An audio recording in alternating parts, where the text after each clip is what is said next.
வணக்கம் உறவுகள், நண்பர், தமிழ் சொந்தங்கள்லாம் நீங்கள் எப்படி இருக்கிறீங்க? நல்லா இருப்பீங்கன்னு நான் நினைக்கிறேன். நானும் அதேபோல் நல்ல சுகபலத்தோடு இருக்க தேவன் கிருபை செய்திருக்கிறார். என்னென்னு கேட்டால், நேற்று நான் இந்த இடத்துக்கு போனேன். சிவரோன் பூத்ன்ற இடத்துக்கு போனான். அந்த இடத்துல வந்து ஒரு அண்ணா என்னோட ரெயினில் பயணப்பட்டு வரைக்குள்ள வந்து அந்த இடத்த எனக்கு காட்டினார். அந்த இடம் எனக்கு முதல் முறையாக போனது. அந்த இடம் நல்ல அருவிகள், ஆறுகளோட நல்ல அழகாக இருந்தது.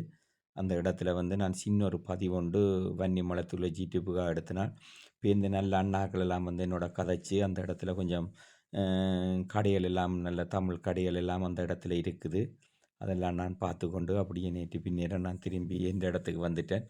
என்ன சொல்கிறது, எங்கட தமிழாக்கள் எல்லா இடங்களிலும் நல்ல கெட்டித்தனமாக கடைகள் அதுகள் இதுகள் எல்லாம் திறந்து வச்சு நல்ல சந்தோஷமாக இருக்கணும். அதே போல் பக்கத்தில் ஒரு அக்காக்கள பியூட்டி பார் எல்லாம் இருக்குது.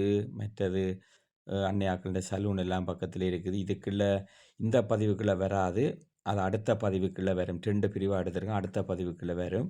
அதில் நீங்கள் பார்க்கலாம். இந்த இடம் நேற்று ஒரு லேசான குளிர் மழையோடு அப்படியே இருந்தது. பேருந்து அந்த இடத்த நான் வழியாக எடுத்து போட்டு நல்லபடியாக நான் திரும்பி வந்துட்டேன். ஏன் இதை இந்த பதிவுகளை வைக்கிறேன்னு சொன்னால், எல்லாரும் எங்களுடைய தாய்நாட்டில் இருக்கிற நீங்களும் எங்களோட சின்ன சின்ன பதிவுகள் இந்த நாடுகள் எப்படி இருக்குன்னு சொல்லி பார்க்கணுமன்றதுக்காகத்தான் வைக்கிறேனே தவிர மற்றும்படி ஒன்றுமில்லை. வேறு விடயங்கள் எல்லாவற்றையும் அடுத்த காணொளியில் நான் உங்களுக்கு பதிவேற்றும் பொழுது நீங்கள் எல்லாத்தையும் பார்க்கலாம். இது ஒரு சின்ன ஒரு பதிவு தான். இந்த பதிவு உங்களுக்கு கொஞ்சம் மகிழ்ச்சியாக இருக்கும் பார்க்குறதுக்கு. வெளிநாடுகளில் இருக்கிற உங்களுக்கு இது எல்லாம் நோமலாகத்தான் இருக்கும். இது ஒரு பெரிய விடயமாக இருக்காது.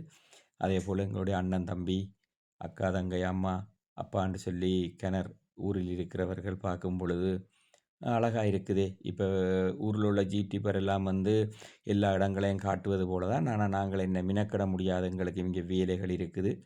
வேலைகளை முடித்து விட்டு தான் சில இடங்களுக்கு போய் எடுக்கக்கூடியதாக இருக்கும். ஏனென்று கேட்டால் எங்களுக்கு இந்த நாட்டில் வேலை தான் மிக முக்கியமாக இருக்கும். வேலை இருந்தால்தான் எல்லா விடயத்தையும் நாங்கள் இங்கே செய்து கொண்டு ஓடலாம். அதனால் உங்களுக்கு ஒரு சின்ன ஒரு பதிவை வைக்கிறேன். நீங்கள் பார்த்து பன்னிமலத்தில் யூடியூப்புக்கு வந்து சப்ஸ்கிரைப் பண்ணி பெல் பட்டனை அமர்த்துங்க. என்ன ஒரு முகநூலில் சந்திப்போம். நன்றி, வணக்கம்.